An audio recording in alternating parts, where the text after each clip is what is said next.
Hello नमस्कार, सासूबाई सुनबाई रेसिपीजमध्ये तुमचं स्वागत। मी आज तुम्हाला कोल्हापुरी भडंग कसा करायचा ते दाखवणार आहे। पिवळा भडंग।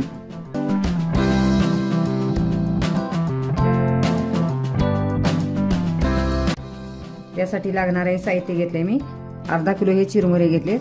त्यासाठी हे 1 वाटी शेंगदाणे घेतलेत। हा कढीपत्ता घेतलाय, हा लसूण घेतलाय, हे जिरं मोहरी घेतले, मीठ घेतले, हळद घेतली, मिरची आणि हिंग। गॅसवर कढई ठेवलेली आहे, त्याच्यात तेल पण घातलेलं आहे। आता ते शेंगदाणे तळून घ्यायचे।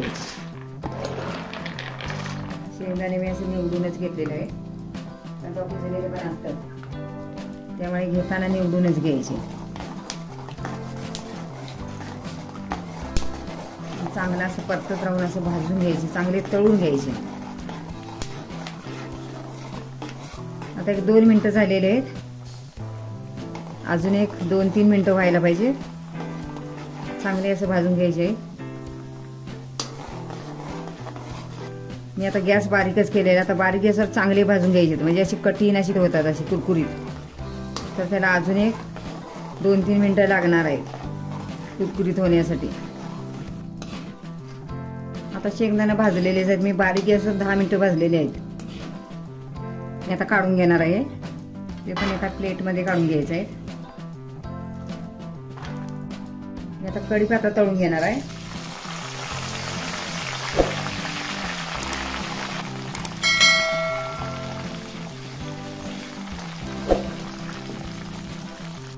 आता कढीपत्ता हा तळलेला आहे, आता हा पण मी काढून घेणार आहे प्लेटमध्ये। ह्या प्लेटमध्येच मी आता काढून घेणार आहे शेंगदाण्याच्या। हे असं सर्व सामान्य तळून असं सेपरेटच काढून घ्यायचं, चिरमुऱ्यावर नाही ओतायचं।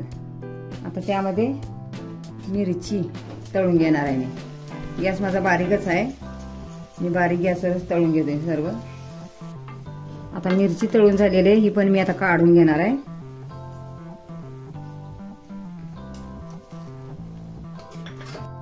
आता लसूण मी थोडासा असा बारीक करून घेतलेला आहे कुटून, जास्त पण नाही।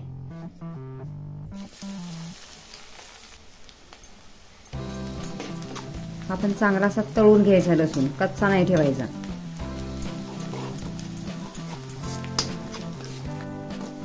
आता लसूण पण तळलेलाच आहे, तो पण मी काढून घेणार आहे त्यामध्येच।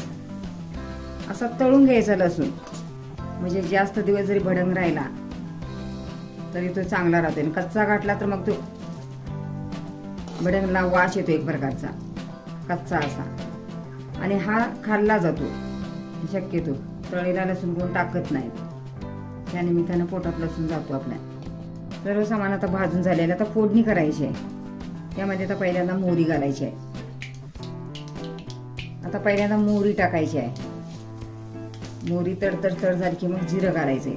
मी आता गॅस बंदच केलेला आहे, कारण का जिरं पटकन जळतात, त्यामुळे मी आता जिरं आता टाकणार आहे आणि गॅस बंद केलेला आहे मी।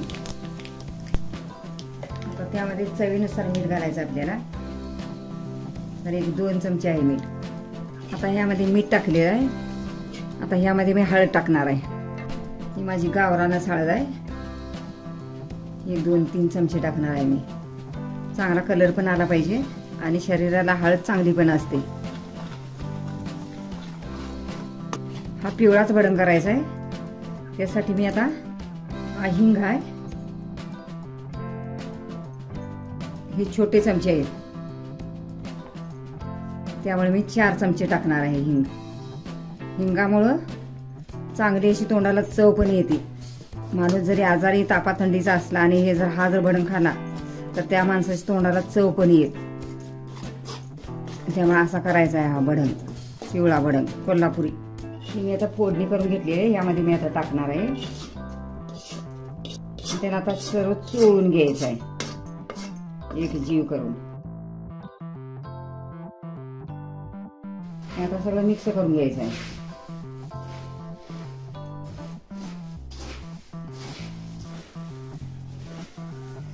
आता असाच मिक्स करून घ्यायचा आहे आणि त्यानंतर मग यामध्ये ते शेंगदाणे भाजून घेतलेले तळून घेतलेले सर्व याचे सामान घालायचं आहे। नंतर हे आता असंच मिक्स करून घ्यायचं आहे, अजून पण मिक्स करायचं आहे, आता झालेलंच आहे तसं. हे सर्व आता मिक्स केलेलं आहे फोडणी. आता हे सर्व तळून घेतलेलं यामध्ये टाकायचं आहे. हे जर अगोदर सगळं एकत्र मिक्स केलं तर हे सगळं असं मोडून जातंय, त्यामुळे हे असं सेपरेट काढलं हे असं चांगलं वरच्यावर आपल्याला राहतं. त्यामुळे असं सेपरेट काढून घेऊन आता मिक्स करायचं आहे.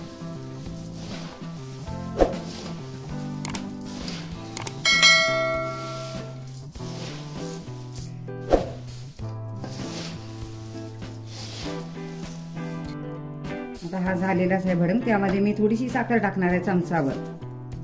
तुम्हाला पाहिजे असलं तर टाका, नाही तर नाही टाकली तरी पण चालते. थोडंसं मीठ मिरच्याचं बॅलन्स होतं म्हणून थोडंसं टाकायची चमचाभर.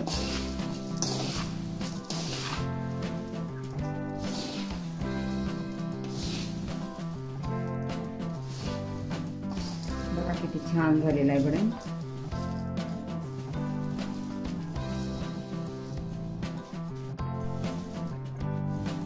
खाण्यासाठी तयार आहे भडंग. पिवळा भडंग असेल कोल्हापुरी. आमचा व्हिडिओ आवडल्यास आमच्या चॅनलला शेअर, लाईक, सबस्क्राईब करायला विसरू नका. तोपर्यंत मस्त खा, स्वस्त राहा.